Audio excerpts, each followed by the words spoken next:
네, 안녕하세요. 2021년 7월 16일 리포트 요약 시작하도록 하겠습니다. 오늘도 5가지 리포트를 준비했고요. 첫 번째로는 LB세미콘에 대한 리포트입니다. 하나금융투자의 김경민님의 리포트를 참고하였고요. 먼저 기업에 대한 소개를 짤막하게 해주셨습니다. LB세미콘은 반도체 범핑, 테스트, 어셈블리를 주력 사업으로 영위한다 라고 하고요. 1분기 실적은 매출 1139억, 영업이익은 106억 원을 달성한 바 있고 비수기임에도 불구하고 영업이익이 100억 원을 상회하는 모습을 보여줬다고 합니다. 2분기 실적을 영업이익 121억 원으로 전망을 한다고 하고요. 전분기 대비 증가하는 이유는 역시 디스플레이용 구동용 칩 그리고 이미지 센서 수요가 견조하기 때문이다 라고 합니다. 전사적으로 4월에는 미국의 오스틴 한파 영향을 받았고 6월에는 가동률이 개선되면서 2분기 전반부에서 후반부로 갈수록 나아지는 흐름을 보였다고 하네요. 네, LB세미콘에서 매출 중에 가장 높은 비중을 차지하는 제품은 역시 디스플레이용 구동용 칩이고요. 이 수요는 정말 탄탄하다고 합니다. 전방산업에서 OLED로 전환이 있었고요. 집콕을 계속해서 하게 되면서 콘텐츠의 소비 증가, 그리고 대화면에 대한 선호 확대가 디스플레이용 구동용 칩의 수요를 견인하고 있다고 합니다. 디스플레이용 구동용 칩 외에도 실적과 주가에 영향을 끼치는 제품은 아까 말씀드린 이미지 센서, 그리고 어플리케이션 프로세서, 파워칩 등이 있다고 하고요. 이미지 센서는 2021년부터 매출에 기여하기 시작했는데 2분기 후반부터 가동률이 높아져서 긍정적이다라고 합니다. 한편 애플리케이션 프로세서와 파워칩의 매출 기여는 아직 제한적이라고 하는데요.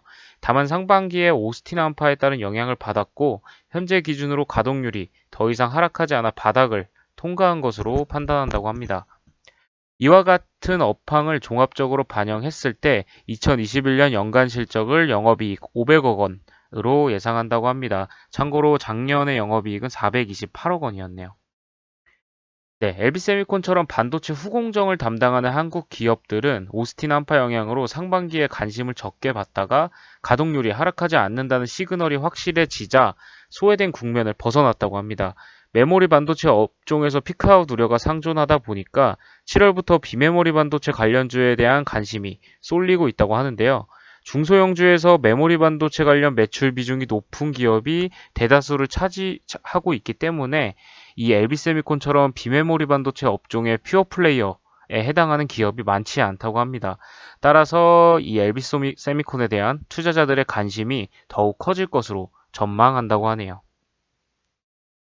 네, 다음은 2021년의 라이징 스타라고 할 수 있죠. 효성그룹의 선두주자, 효성첨단 소재에 대한 리포트입니다.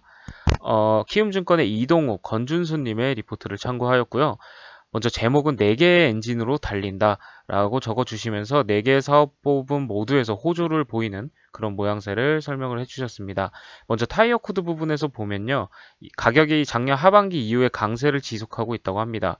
전방 산업인 자동차, 타이어 업체들의 재고 축적 수요가 발생하고 있는 가운데 공급 증가가 제한된 상황이기 때문이라고 하는데요. 특히 효성 첨단 소재가 약 50%의 글로벌 점유율을 보유하고 있는 페트 타이어 코드는 수급 타이트를 반영하여서 올해 7월 초 가격이 작년 동기 대비 36% 이상 상승했다고 합니다. 나일론 타이어 코드, 스틸 코드도 작년 하반기 이후에 가격 상승세에 있다고 하네요. 신규 경쟁사들의 진입 제한으로 인해서 동사의 타이어 코드 부분은 보수적으로도 내년 상반기까지는 현재의 업황 호조가 유지될 가능성이 크다고 합니다. 네, 그리고 스판덱스 부분에서도요, 비성수기임에도 불구하고 스판덱스 가격이 재차 상승세를 기록하고 있다고 합니다. 올해 스판덱스 증설이 크지 않은 가운데서 스포츠, 속옷, 패션, 의류, 그리고 위생 재료 등 분야의 소비가 확대가 되고 있고 전통적인 의류 등의 스판덱스 함량도 동시에 증가하면서 스판덱스 수요가 증가하고 있기 때문이라고 합니다. 이에 중국의 스판덱스 재고는 4.8일로 역사상 최저 수치를 기록하고 있다고 하네요. 네, 동사의 베트남 스판덱스 설비는 일부 원가 상승 요인이 발생했다고 합니다. 그 이유는 판가 물량의 개선, 그렇지만 판가 물량의 개선으로 인해서 올해 2, 3분기는 작년 대비 대규모 실적 개선이 전망된다고 합니다.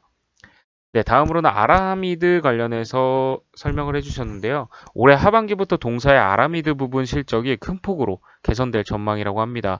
5G 전기 차량 아라미드 판매량이 증가했고, 또 규모의 경제 효과로 추가적인 원가 개선이 예상되기 때문이라고 하는데요. 한편 이번 아라미드 증설 완료로 기존 타이어 코드 부분과도 사업적 시너지가 발생할 것이라고 합니다. 네, 마지막으로 탄소 섬유 부분을 적어 주셨습니다. 동사의 탄소 섬유는 올해 2분기에도 증액 추세가 이어질 전망이라고 합니다. 동사는 총 758억을 투자하여서 내년 7월 3일까지 탄소 섬유 생산 능력을 현재 4,000톤에서 6.5천 톤으로 약 63% 확대할 계획이라고 하네요. 한편 동사는 국내 수소차 업체 등에도 공급을 할 계획이나 탄소 섬유 사용량이 더 큰 튜브 트레일러양 판매량도 점진적으로 늘릴 것으로 전망이 된다고 합니다. 참고로 오늘 종가는 58만 3천 원이고요. 오늘은 마이너스 8%로 크게 빠지는 모습을 보여주면서 오늘 최고점을 찍고 내려온 모습을 보여주고 있습니다. 네, 다음은 대표적인 컨택트 중에 하나죠. 단체 급식 관련된 CJ 프레시웨이에 대한 리포트입니다. 이베스트 증권의 심지연님의 리포트를 참고했고요. 제목은 시장 조정에도 변함없는 회복 기조라고 적어주셨습니다. 최근에 코로나19 재확산 흐름, 그리고 지난주부터 시작된 거리두기 격상 조치에 따라서 상반기 내에 가파르게 올랐던 컨택트 관련 소비재들이 전반적으로 하락을 했다고 하는데요. 이에 동사 역시 매출 기조가 꺾일 것이라는 우려 때문에 주가가 조정받은 바 있습니다. 하지만 오히려 이때가 좋은 매수 타이밍이라는 판단을 해주셨는데요. 이후로는 백신 보급률이 8월까지 어느 정도 올라오면 시장에서 느끼는 우려감이 다시 누그러질 것으로 예상을 하고 있고요. 또 작년 팬데믹보다 증상이 약한 재확산이 이어지고 있기 때문에 월별 흐름으로 봤을 때는 1분기 초반 소비가 회복되는 기조랑 비슷한 턴어라운드 추이를 8월 중으로 예상한다고 합니다.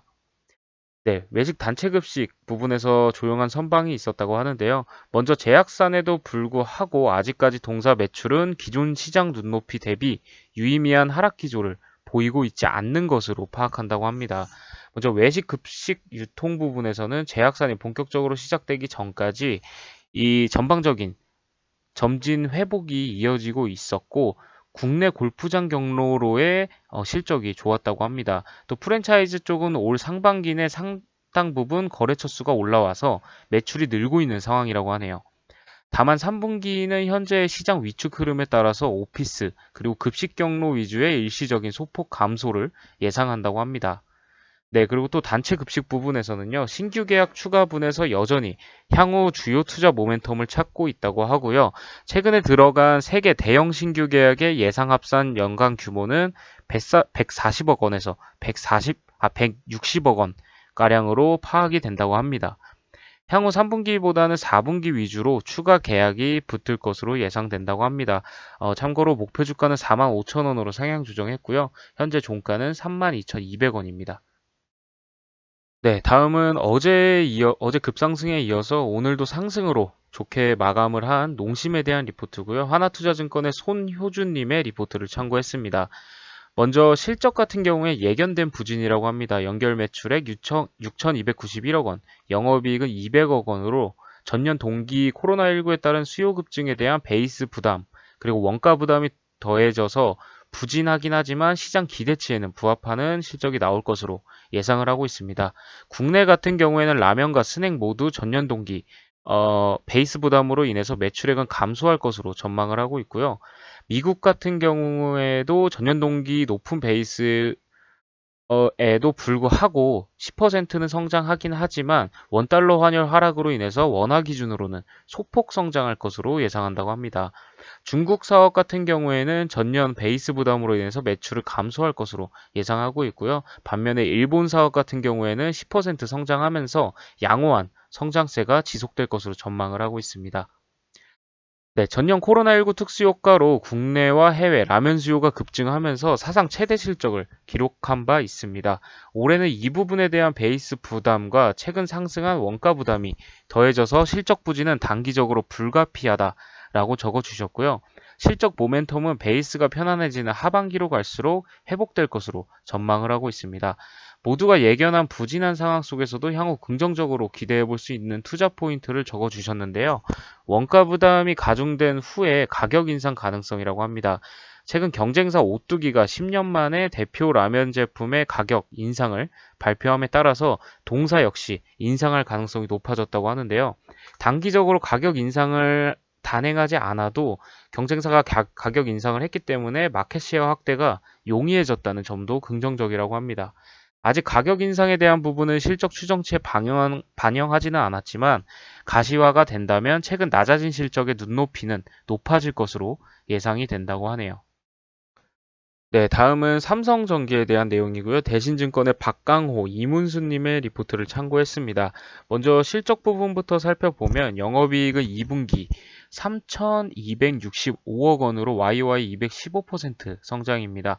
컨센서스인 3,060억 원을 상회할 전망이고요. 3분기에는 3,798억 원, 그리고 2021년 연간으로는 1.37조 원으로 역대 최고를 예상하고 있습니다. 실적 호조는 역시 MLCC의 믹스 개선에서 기인을 했고요. 글로벌 모빌리티 기기, 노트북이나 태블릿 같은 이런 수요가 증가했고, 또 TV 대형화 등으로 인해서 기기당 MLCC의 수요가 증가했다고 합니다. 또 반도체 기판 사업 부분에서는요, 저수익성 제품을 축소했고, 또 고부가 제품 중심으로 투자 확대를 진행했다는 점이 긍정적으로 보고 있는데요. FC BGA는 PC 분야에서 점유율 증가 동시에 서버 네트워크향 매출 확대로 인해서 고수익성을 유지하고 있습니다. 또 SIP, AIP 분야에서 적극적인 투자로 5G 폰 시장에서 글로벌 리더 업체로 부상을 했다고 하네요. 네, 또 카메라 모듈 부분에서는요, 삼성전자의 프리미엄 폼 중심에서 준 프리미엄에 신규 진입을 하면서 안정적인 가동률을 확보했다고 하고요. 중국향 매출 확대, 그리고 평균 공급 단가 상승으로 안정적인 수익성을 예상하고 있습니다. 또 2022년향 전장향 매출이 본격화되면서 밸류에이션 상향에 기여했다고 판단을 하고 있습니다. 최근 테슬라의 신차에 카메라 모듈 공급 확대 가능성이 높아졌고 전장용 및 산업용향 매출 증가가 전망된다고 합니다. 카메라 모듈과 MLCC는 중국 내수 시장에서 매출 확대 그리고 신규 거래선 확보에 유리한 부분이다 라고 요약을 해주셨네요. 네, 오늘 준비한 리포트도 여기까지고요. 주말에는 영상 녹화를 조금 쉬고 다음 주 월요일에 또 좋은 리포트로 인사드리도록 하겠습니다. 감사합니다.